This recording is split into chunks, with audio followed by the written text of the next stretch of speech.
Totoo yung a mother will do anything and everything for her children or for her child. Merong shadow dito ng lipunan natin na may kinalaman sa injustice and at the same time abused. Makikita dito sa pelikulang ito. Sobrang nakatutok ako doon sa kwento ni Eva.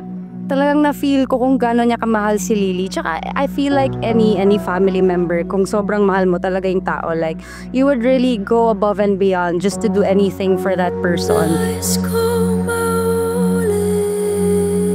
Lahat talaga ng mga kasama ang gagawin natin sa mundong to, sisingilin talaga tayo nun eventually. So, nakakatakot lang to know that, you know, that eventually that will happen if ever we do something really bad. Huwag niyo akong tularan. Huwag niyo pong tularan. Di, ang kasamaan talaga may bawi sa dulo talaga. But yeah, masaya ako kung makasama ngayon dito sa bilo ng mga actress na nasa tabi ko. Maraming salamat. Dito ka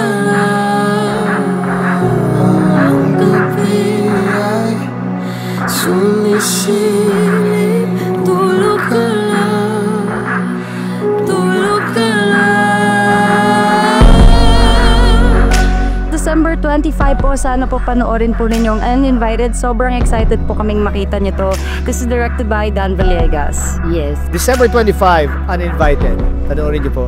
Please. Salamat po. Maraming salamat. December 25 po, please do watch Uninvited. We are inviting you to watch it under Mentor Productions and Project 8, distributed by Warner Brothers. It's something different we are offering you that will thrill your heart on Christmas Day.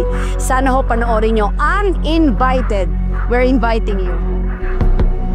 Sa isipan lamang ating pamamaalo, walang mangiiwan dahil nasabi ko